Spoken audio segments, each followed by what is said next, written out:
반갑습니다. 저는 명지중학교에서 교육과정부장을 맡고 있는 조남관입니다. 교육과정부 관련 내용을 성취평가제 2021년 평가 공교육 정상화법 블렌디드 수업의 순으로 안내해 드리도록 하겠습니다. 성취평가제입니다. 성취평가제란 학교에서 정한 교과목별 성취 기준, 성취 수준을 토대로 학생의 학업 성취도 정도를 평가하고 성취도를 부여하는 평가 제도입니다. 누가 더 잘했는지보다 학생이 무엇을 어느 정도 성취했는가를 보는 평가 방법입니다. 그렇기 때문에 성취평가제에서는 석차를 별도로 산출하지 않습니다. 석차를 산출하지 않기 때문에 생활기록부나 성적통지표에도 역시 석차가 기록되지 않습니다. 교과별 본인의 점수, 전체 평균, 각 성취도별 환산점의 총합으로 고입 내신 성적을 산출하게 됩니다. 때문에 개인별 총점 또는 평균, 이에 따른 고사별 석차는 무의미한 점수로 작용을 하게 됩니다. 성취평가제에서 일반 교과의 경우 A, B, C, D, E의 5개의 등급으로 성취도를 나누게 되고 체육예술교과의 경우 A, B, C 3개의 등급으로 성취도를 나누게 됩니다. 일반 교과의 경우 A는 90% 이상, B는 80% 이상 90% 미만, C는 70% 이상 80% 미만, D는 60% 이상 70% 미만, E는 60% 미만의 성취율을 보일 경우에 각각의 등급에 해당하게 됩니다. 체육예술교과의 경우 A는 80% 이상, B는 60% 이상 80% 미만, C는 60% 미만의 성취율을 보일 때 해당하는 성취도를 받게 됩니다. 성취평가제에서 개인별 총점이나 평균 또는 고사별 석차가 무의미한 이유는 이 표를 보면 알 수 있습니다. 성취평가제와 상대평가제의 차이점을 보도록 하겠습니다. 첫 번째 나오는 김아무개 학생의 경우 상대평가제로 봤을 경우에는 평균이 94.5로 순위가 1위에 해당이 됩니다. 이아무개 학생의 경우 평균이 90점으로 2위, 박아무개 학생의 경우 85점으로 4위, 최아무개 학생의 경우 89.5점으로 3위가 됩니다. 하지만 성취평가제로 가져왔을 경우 이아무개 학생이 2개의 영역, 국어, 수학 모두 A를 받았기 때문에 순위가 1위가 되게 되고 김아무개 학생은 국어 A, 수학 B, 박아무개 학생의 경우 역시 국어 A, 수학 B를 받았기 때문에 둘 다 순위가 2위가 되게 됩니다.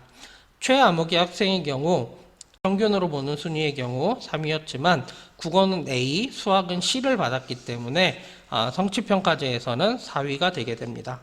그렇기 때문에 어느 하나의 교과목에 대해서 성취도가 높은 것보다 모든 영역이 평균적으로 성취도가 높도록 노력하는 것이 필요합니다.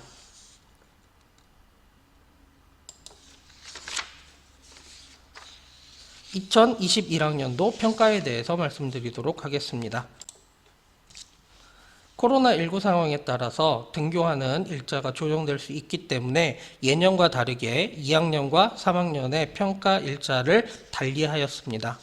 2학년의 경우 1학기 1회고사는 4월 22일 하루, 1학기 2회고사의 경우 6월 21일과 6월 22일 이틀, 2학기 1회고사의 경우 10월 14일 하루, 2학기 2회고사의 경우 12월 13일과 12월 14일 이틀에 걸쳐서 평가가 이루어지게 됩니다. 3학년의 경우 1학기 1회고사의 경우 4월 28일과 4월 29일 이틀에 걸쳐서 이루어지고 1학기 2회고사는 6월 28일과 6월 29일에 이루어집니다. 2학기 1회고사의 경우 10월 27일과 28일 이틀에 걸쳐서 이루어지고 3학년의 경우 내신 석차 산출을 위해서 2학기 1회고사까지만 실시합니다. 2021학년도 영어 듣기 평가는 1학기에는 1학년 4월 6일, 2학년 4월 8일, 3학년 4월 9일에 실시가 됩니다. 그리고 2학기에는 1학년 9월 7일, 2학년 9월 8일, 3학년 9월 9일에 실시가 됩니다. 정기고사 기간과 영어 듣기평가 당일에는 교회 체험학습이 허가되지 않는다라는 점을 참고하시기 바랍니다. 반영 비율 및 수행평가 일정, 수행평가 내용에 대해서는 안내 자료를 참고하시는 것이 글자를 더 보기가 쉬울 거라고 생각이 됩니다. 다만 알고 계셔야 될 부분은 국어, 사회, 역사 포함입니다. 수학, 과학, 영어 교과는 지필평가에서 서답형 평가, 전에로 얘기하면 서술형 평가입니다. 40점 이상 의무 출제를 해야 하며 전 교과 과정 중심 수행평가를 40% 이상 의무 반영하도록 되어 있습니다. 수행평가는 연중 실시함을 원칙으로 하며 학교 일정에 따라 다소 변경될 수 있습니다. 과정 중심 수행평가는 수업 중에 실시되며 과제로 부여되지 않으며 과제는 수행평가에 반영되지 않습니다. 온라인 원격 수업 중 학생의 수행 정도를 교사가 직접 관찰하여 수행평가에 반영할 수도 있습니다. 사정에 따라 교과협의회 및 학업성적관리위원회를 거쳐 변경될 수가 있습니다. 공교육 정상화법에 대해서 말씀드리도록 하겠습니다. 공교육 정상화법이란 공교육 정상화 촉진 및 선행교육 규제에 관한 특별법을 말합니다. 초, 중, 고등학교에서 선행교육을 하거나 선행교육을 유발하는 평가 등을 금지하는 법입니다. 중, 고, 대학교의 입학전형도 각급 학교 입학전형 단계 이전 교육과정의 범위와 수준을 벗어나지 못합니다. 선행교육이란 학교에서 학교 교육과정이 해당 학기 학습 내용을 벗어난 내용을 교육하는 행위를 말합니다. 입학 예정 학생을 대상으로 해당 학교의 교육과정을 운영하는 행위 역시 선행교육에 해당이 됩니다. 선행교육은 선행학습과는 다릅니다. 선행학습은 학습자가 교육과정을 벗어나는 내용을 학습하는 것을 말합니다. 선행학습을 규제하고 있지는 않습니다. 학교에서는 선행학습을 유발하는 행위는 할 수 없습니다. 학생이 배운 교육과정을 벗어난 내용을 평가 및 각종 교내 대회에 출제하는 행위, 입학 예정 학생을 대상으로 입학 이전 단계에서 벗어난 내용으로 평가를 하는 행위 등은 할 수가 없습니다. 이러한 내용들을 선행학습 금지법 또는 공교육 정상화법이라고 얘기를 하고 있습니다. 선행교육을 유발하는 사교육과 학교의 선행학습 유발 요인을 줄이고 교육과정을 정상적으로 운영하여 학생들의 과도한 경쟁이나 학습 부담을 줄이고 학교 교육을 정상화한다는 목적으로 제정된 공교육 정상화법. 이번 시간에는 공교육 정상화법이 왜 만들어졌는지, 학교에서는 어떻게 적용되고 있는지에 대해 알아보겠습니다.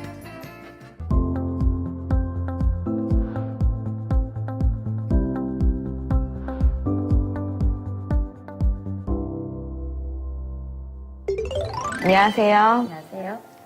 이번 시간에는 한국교육과정평가원의 이명진 박사님과 함께 공교육 정상화법에 대해 궁금한 점들을 나눠보도록 하겠습니다.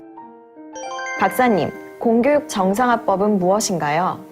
공교육 정상화법은 2014년 9월 12일부터 시행된 공교육 정상화 촉진 및 선행교육 규제에 관한 특별법의 약칭이고요.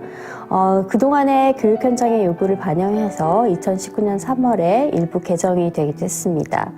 이 법은 학부모의 경제적 부담을 줄이고 학교 내에서 공정한 경쟁이 이루어지도록 하고 또 학생의 창의력을 개발하거나 인성의 함량을 포함한 전인 교육이 실현되도록 하기 위해서 제정되었습니다. 초등학교, 중학교, 고등학교에서의 교육과정의 정상화에 아주 기여를 많이 하고 있고요. 학생의 자기주도적 학습 능력이 저하되는 등의 문제점들을 극복하기 위해서 지금 시행되고 있습니다. 네, 공교육 정상화법이 학생의 건강한 심신 발달과 학부모의 사교육비 경감 등의 목적을 위해 2014년에 제정되어 학교에 적용되고 있는 거로 알고 있는데요. 네, 그렇습니다. 선행교육이나 선행학습 유발 행위에 대해서는 다른 어떤 법보다도 우선적으로 적용이 되고 있고요. 또 이 법이 앞으로도 모든 학생들이 꿈을 이루고 미래를 여는 행복한 교육을 지원하는 든든한 교육 지킴이의 역할을 할 것으로 기대하고 있습니다.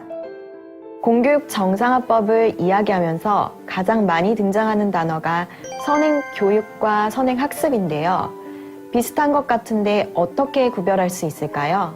네, 조금 구별하기가 어려운데요. 간단히 말씀을 드리면 선행교육은 교육 관련 기관, 그러니까 학교 같은 곳에서 국가교육과정, 시도교육과정, 그리고 학교 교육과정에 앞서서 교육과정 편성하고 제공하는 교육 일반 전체를 가리킵니다. 반면에 선행학습은 학습자가 국가교육과정, 시도교육과정, 그리고 학교교육과정에 앞서서 스스로 하는 학습을 말합니다. 아주 쉽게 말을 하면 선행교육은 교육 관련 기관이 주체가 되고요. 선행학습은 학습자가 주체가 되는 것이지요.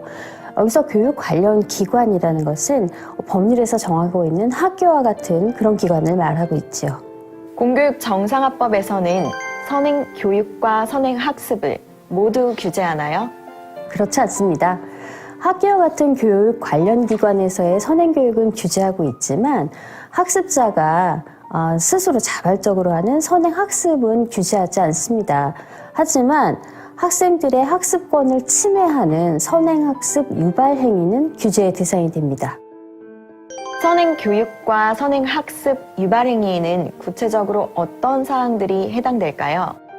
선행교육은 앞서서 편성하는 것, 그러니까 교육과정을 앞서서 편성하는 것, 그리고 앞서서 교육과정을 운영하거나 제공하는 것, 그런 것들을 말을 하고 있어요. 예컨대 입학 예정인 학생들을 대상으로 그 학생이 입학 이후에 배워야 되는 교육과정을 미리 운영하는 것, 이런 것들이 선행교육에 해당이 됩니다.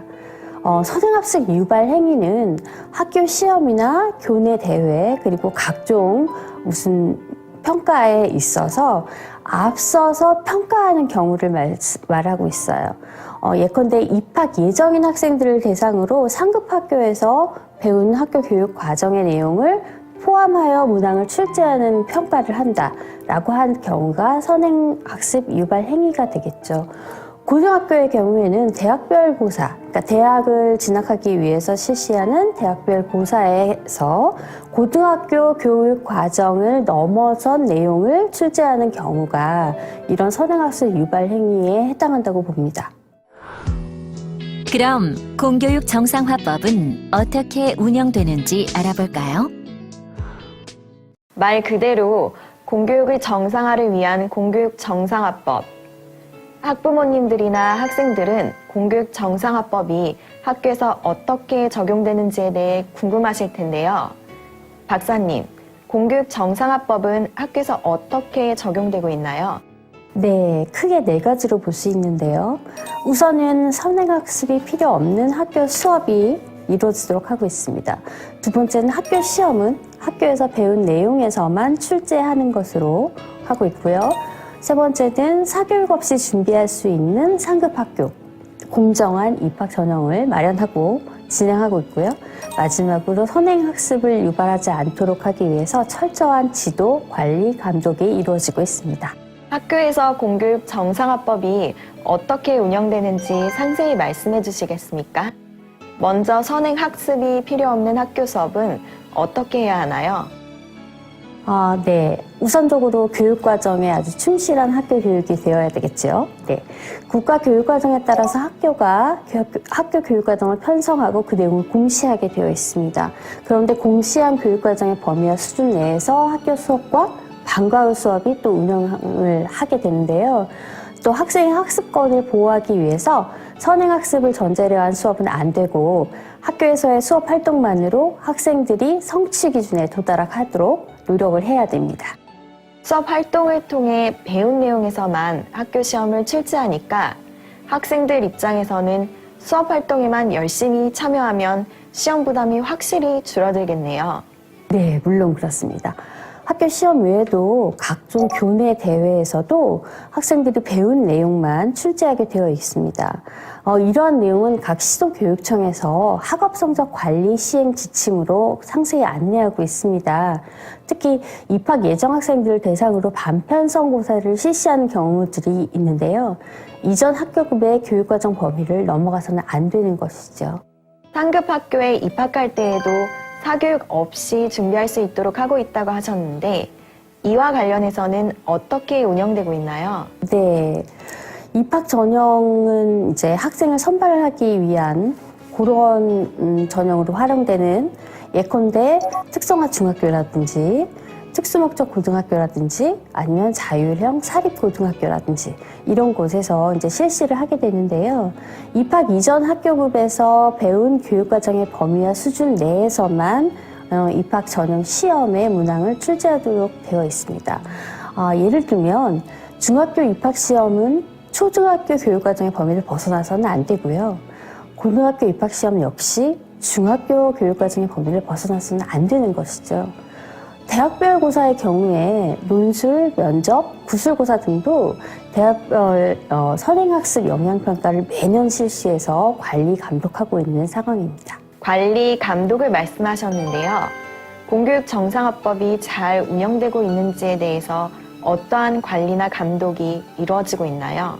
네, 교육부와 시도교육청에 교육과정 정상화 심의위원회를 두고 있어요. 그래서 연간 교과지도 계획에 따라서 교육과정이 운영되고 있는지 이걸 살피고 있고요. 선행교육 방지 대책들을 세워서 또 운영을 하고 있어요. 또한 선행학습 영향평가 등을 실시해서 위반 여부에 대해서 의사결정을 하고 있습니다. 그럼 교육기관들이 공교육 정상화법을 위반했을 때 어떠한 조치들이 이루어지나요? 학교나 대학의 시정이나 변경을 명령할 수 있고요. 조금 상황이 중한 경우에는 학생 정원이나 학급, 학과의 감축 또는 폐지와 같은 행재정적 조치가 취해지게 됩니다.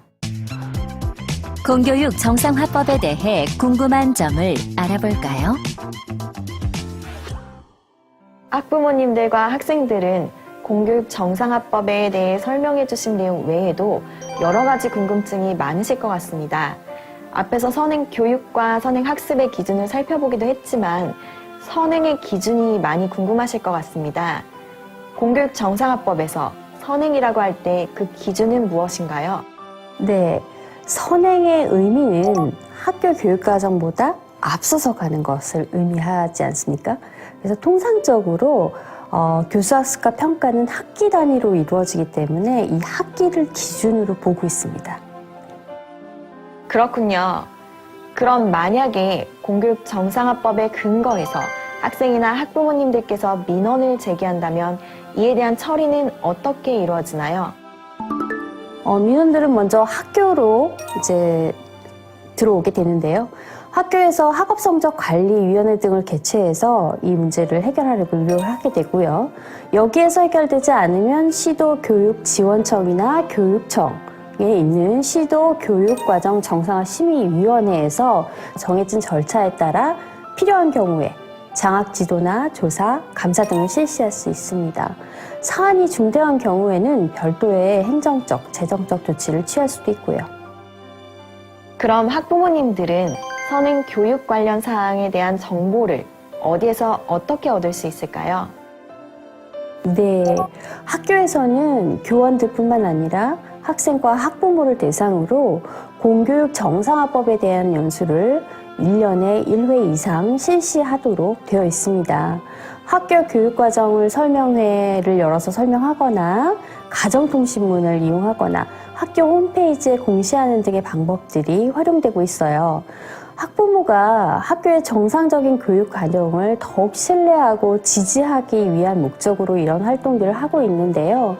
학교에 가셔서 학부모님들의 또 경우에도 학교에 직접 가셔서 각종 교육활동 정보를 공유하신다던가 아니면 학부모들의 의견을 적극적으로 내셔서 학교가 그것을 수렴하고 청취하도록 하게 한다든가 또 학습상담 기회를 잘 활용해서 학부모님들이 의견을 개진할 수 있도록 학교가 기회를 준다든가 진로 진학 관련 설명회를 개최한다든가 이런 활동들에 또 많이 열리고 있고 학부모님들이 직접 참여를 하시면 좋겠습니다. 공교육 정상화법에 따르면 학생 생활기록부에 기재된 모든 사항들이 입학 전형에 반영되어도 괜찮은 건가요?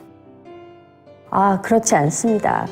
학교에서는 학교생활 기록부를 입학 전용 자료로 제출을 할 때 법에 제시된 입학 전형 반영 금지 사항들이라는 게 있어요. 예를 들면 학교 밖 경시대회 실적이라든가 각종 자격증이나 인증시험 성적 등 이런 것들을 보이지 않게 처리한 후에 제출하여야만 합니다. 공교육 정상화법에 대해 더 자세한 정보는 어디에서 얻을 수 있을까요? 한국교육과정평가원의 홈페이지에 들어오시면 선행교육예방연구센터 페이지가 따로 준비되어 있습니다. 여기에 들어오시면 공교육 정상화법에 대한 간단한 안내가 있는 브로셔를 보시고 개요를 잡으실 수가 있고요. Q&A를 담고 있는 매뉴얼북이 있어요. 거기를 통해서 아주 자세한 내용들을 볼 수 있으니까 세부적인 궁금증은 그것을 통해서 해결하시면 될 것 같습니다. 마지막으로 공교육 정상화를 위해 학부모님들께 부탁드릴 말씀이 있으신가요? 네, 공교육 정상화법에서 학부모의 책무를 정하고 있어요. 각종 학부모 참여 행사 수업 공개, 학부모 회의, 학부모 활동에 참여하는 거, 학교 교육과정 운영을 정확하게 이해해서 또 자녀가 학교 생활에 성실하게 참여하도록 협조하는 것이 이 학부모의 책무라고 법에서 규정을 하고 있고요. 그래서 공교육 정상화법에 대해서 또 이 법이 잘 시행되게 하기 위해서는 교육 수요자이신 학부모님들이 학교를 신뢰하고 지지해 주셔야만 합니다. 학생과 교사만큼 학부모님들 또한 학교 교육의 아주 중요한 구성원이시거든요. 그래서 학부모님들의 적극적인 관심과 협조가 필요하고 또 그렇게 해주시리라고 생각을 합니다. 네, 지금까지 공교육 정상화법에 대해서 자세한 말씀 감사드립니다. 지금까지 우리 아이들이 행복하게 다닐 수 있는 학교를 위한 공교육 정상화법에 대해 알아보았습니다. 수고하셨습니다. 네, 수고하셨습니다. 한국교육과정평가원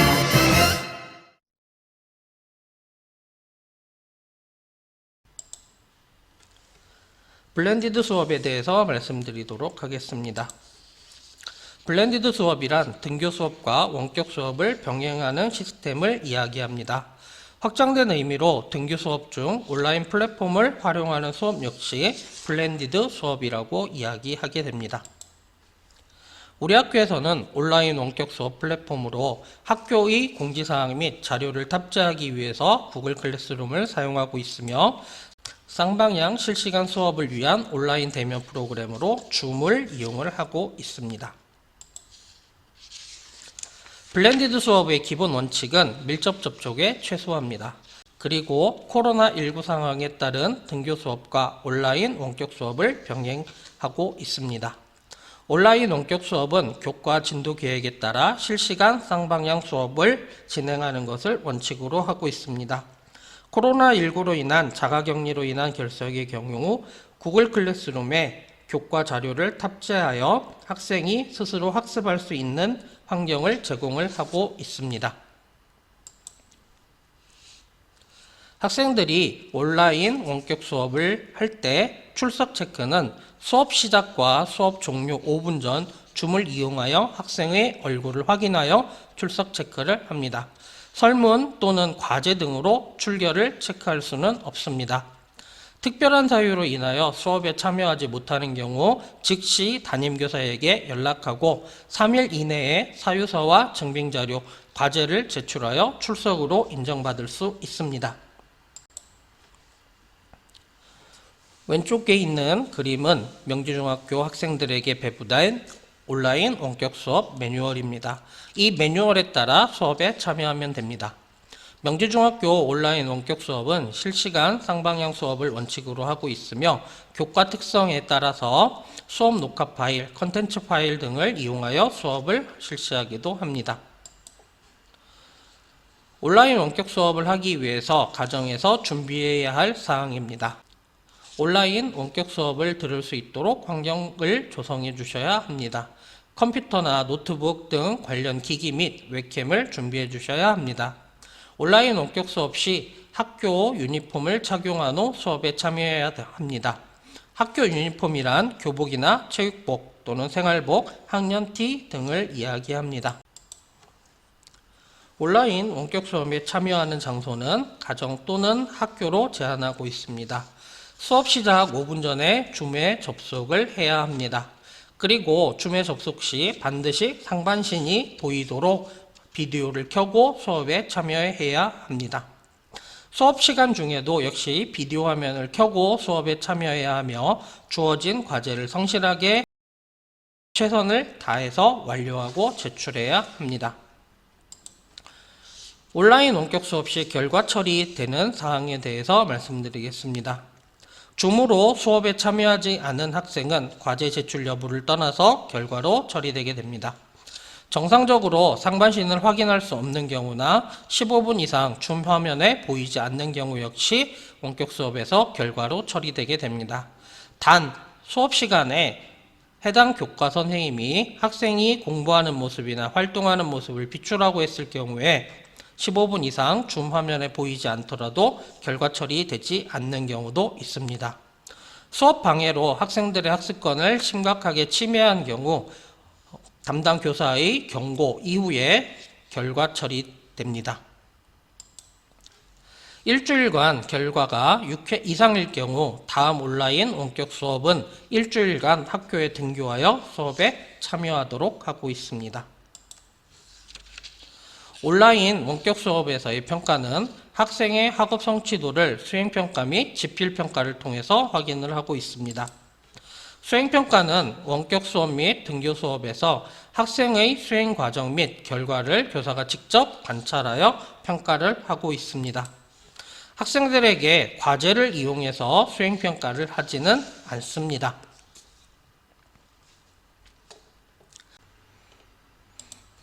이상으로 교육과정부 안내를 마치도록 하겠습니다.